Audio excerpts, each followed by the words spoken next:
Where can you go when you've lost almost everything?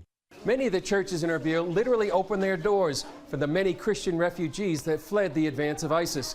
They simply feel that it's the church's calling to provide refuge for families like these.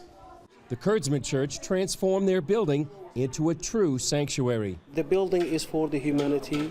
Pastor Majid Mohammed opened doors for both Christians and non-Christians. We wanted to show those people we don't care that they are Christians, Yazidis, Muslims. We don't care about that because they are human beings and they have been fired out, kicked out at their home by ISIS and the terrorist groups.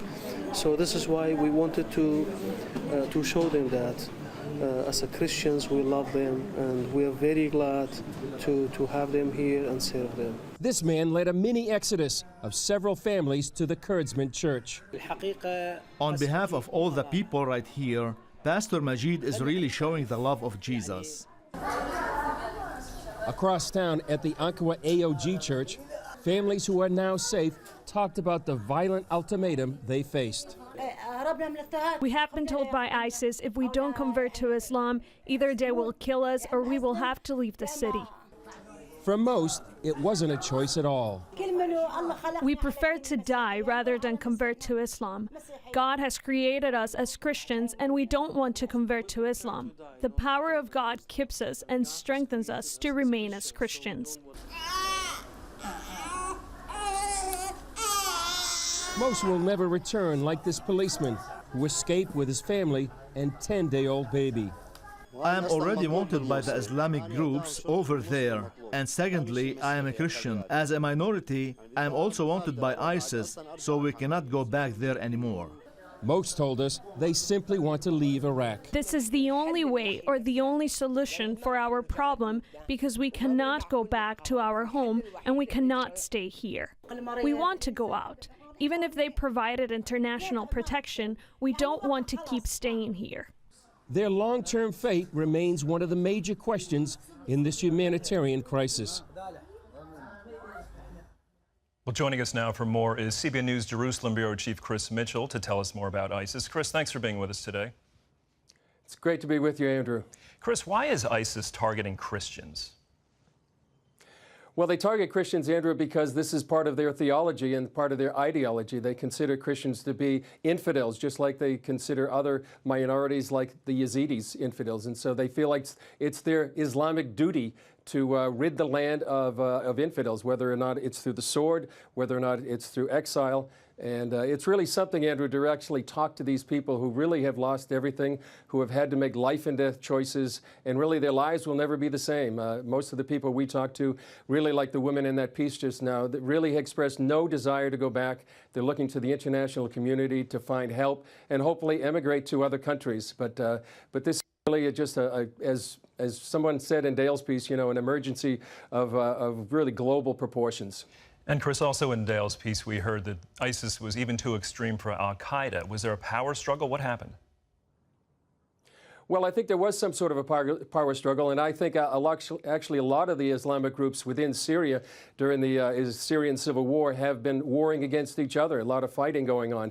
Obviously, the Islamic State has surfaced like nothing the world has seen in probably since Nazi Germany. This kind of barbarism, crucifixions, beheadings, and this kind of thing that has risen up that the world really needs to take care of.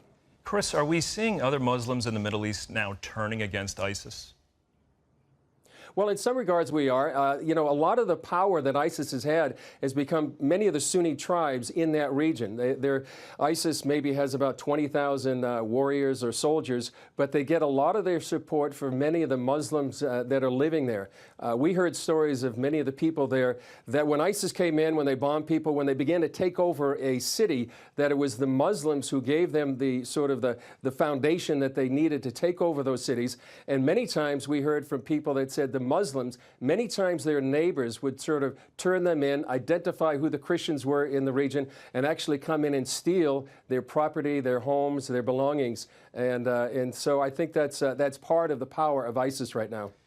Chris, tell us more about this symbol they're using to actually mark the homes of Christians. Well, as I just mentioned, some of the neighbors would actually mark homes, in, for example, Nineveh or Mosul, as it's called as well, and to identify Christians. So when ISIS came in, they knew exactly where to go, who target the Christians, and then give them the choice. The four choices they had were to pay the jizya tax, they could leave, they could convert to Islam, or they could die. And Andrew, some of the stories we heard from not only Christians, but we went up to a UN refugee camp where many of these Yazidis that were trapped on Mount Sinjar.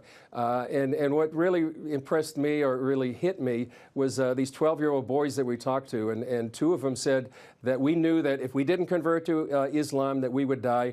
One of them, 12-year-old boy, who just said that a girl in his neighborhood was given the choice to convert or die, and they shot her and killed her and right in front of him. And so this is something that's going to live with them for the rest of their lives. And we're seeing hundreds of thousands, more than 1 million people made refugees since the beginning of the year, people who don't want to go back, and what happens to their lives now is one of the big questions in northern Iraq.